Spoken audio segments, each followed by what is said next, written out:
Hi friends, ഇനി ഞാൻ നിങ്ങളായിട്ട് ഷെയർ ചെയ്യുന്നത് നമുക്ക് വൈകുന്നേര ചായയുടെ കൂടെയൊക്കെ കഴിക്കാൻ പറ്റുന്ന നല്ലൊരു ക്രിസ്പി ആയിട്ടുള്ളൊരു ബജിയുടെ റെസിപ്പിയാണ്.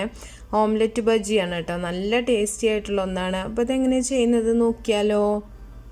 ആദ്യം തന്നെ ഒരു ബൗളിലേക്ക് ഞാൻ 1 കപ്പ് കടലപ്പൊടി ഇട്ട് കൊടുക്കുന്നുണ്ട്.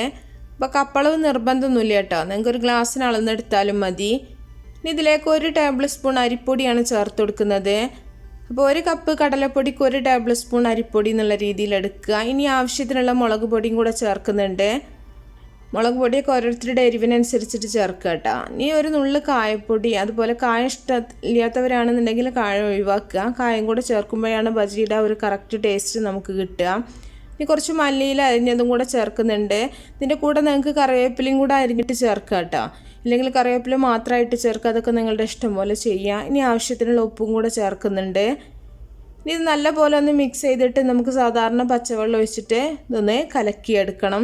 സാധാരണ നമ്മൾ ബജിയുടെ മാവൊക്കെ ഉണ്ടാക്കുന്ന ആ ഒരു പാകത്തിന് തന്നെ ഒന്ന് കലക്കിയെടുക്കുക.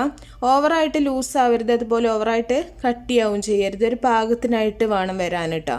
അപ്പോൾ ഇതിലേക്കൊരു 1.25 കപ്പ് വെള്ളമാണ് നമുക്ക് ആവശ്യമായിട്ട് വരിക. അപ്പോൾ വെള്ളം കുറേശ്ശെ ഒഴിച്ചിട്ട് നമുക്കൊന്ന് മിക്സ് ചെയ്തെടുക്കാം. ഒന്നിച്ച് ഒഴിക്കുകയാണെങ്കിൽ കട്ടയായിട്ട് പോകും, അപ്പോൾ നമുക്ക് ഇളക്കി മിക്സ് ചെയ്യാൻ കുറച്ച് ബുദ്ധിമുട്ടായിരിക്കും. അപ്പോൾ കുറേശ്ശെ വെള്ളം ഒഴിച്ചിട്ടൊന്ന് ഇതുപോലെ ഒന്ന് കലക്കിയെടുത്താൽ മതി. അപ്പോൾ ഈ ഒരു മാവ് നിങ്ങൾക്ക് ഏത് ബജിക്കും യൂസ് ചെയ്യാം കേട്ടോ. ഇനി ഇത് നമുക്കൊരു സൈഡിലേക്ക് മാറ്റി വെക്കാം. ഇനി വേറൊരു ബൗളെടുത്തിട്ട് അതിലേക്ക് ഞാനൊരു 3 കോഴിമുട്ട ഒന്ന് പൊട്ടിച്ച് വയ്ക്കുന്നുണ്ട്.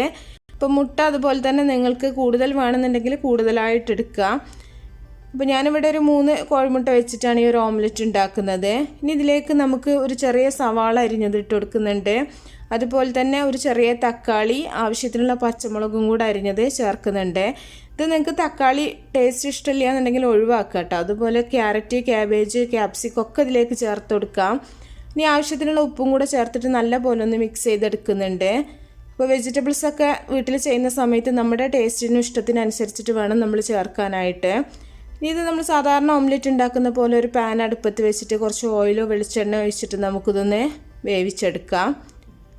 അപ്പോൾ തക്കാളി ഞാൻ പറഞ്ഞല്ലോ, ഞാനിവിടെ തക്കാളി എല്ലാവർക്കും ഇഷ്ടമായത് കാരണം തന്നെ കുറച്ച് കൂടുതലായിട്ട് ചേർത്തിട്ടുണ്ട്. അപ്പോൾ നിങ്ങൾ വീട്ടിൽ ചെയ്യുമ്പോൾ തക്കാളി ഒന്നും ഇഷ്ടമില്ല എന്നുണ്ടെങ്കിൽ അതിനനുസരിച്ചിട്ട് ചേർത്താൽ മതി. ഇനി നമുക്കിത് അടുത്ത് വെച്ചിട്ട് ചെറിയ തീയിലിട്ടിട്ട് ഈ ഒരു ഓംലെറ്റ് വേവിച്ചെടുക്കാം. അപ്പോൾ ഇവിടെ ഓംലെറ്റ് ഇവിടെ റെഡി ആയിട്ടുണ്ട്. ഇനി ഇത് നമുക്ക് ചൂടാറിയതിന് ശേഷം ചെറിയ കഷ്ണങ്ങളായിട്ടൊന്ന് കട്ട് ചെയ്തെടുക്കണം. അപ്പോൾ എങ്ങനെ വേണമെങ്കിലും ഏത് ഷേപ്പിൽ വേണമെങ്കിലും നിങ്ങൾക്ക് കട്ട് ചെയ്തെടുക്കാം. ഞാനിവിടെ ചെറുതായിട്ട് ഈ ഒരു ഷേപ്പിലാണ് കട്ട് ചെയ്തിട്ടുള്ളത്. ഈ ഓരോ പീസും നമുക്ക് ഒരു മാവിൽ മുക്കിയിട്ട് ഇതുപോലെ ചൂടായിട്ടുള്ള ഓയിലൊന്ന് ഫ്രൈ ചെയ്തെടുക്കാം. നമുക്ക് ഒരുപാട് കാണിക്കേണ്ട ആവശ്യമില്ല, എല്ലാവർക്കും അറിയുന്ന കാര്യം തന്നെയാണ്. അപ്പോൾ ഓരോ ഓംലെറ്റിൻ്റെ പീസും നമുക്ക് ബജിയുടെ ഒരു മാവിൽ മുക്കിയിട്ട് നല്ല ചൂടായിട്ടുള്ള ഓയിലിൽ വേണം നമ്മളിത് ഫ്രൈ ചെയ്തെടുക്കാനായിട്ട്. നല്ല ഇതുപോലെ നമ്മുടെ വാഴക്കപ്പ പോലെ തന്നെ നല്ലതായിട്ട് തന്നെ കിട്ടും. ഇത് നിങ്ങൾക്ക് സ്ക്വയർ പീസസ് ആക്കിയിട്ട് അങ്ങനെ വേണമെങ്കിൽ കട്ട് ചെയ്തിട്ട് ഫ്രൈ ചെയ്തെടുക്കുക. അതൊക്കെ നിങ്ങളുടെ ഇഷ്ടം പോലെ ചെയ്യാം. അപ്പോൾ എല്ലാ പീസും നമുക്ക് ഇതുപോലെ തന്നെ ഒന്ന് ഫ്രൈ ചെയ്തെടുക്കാം.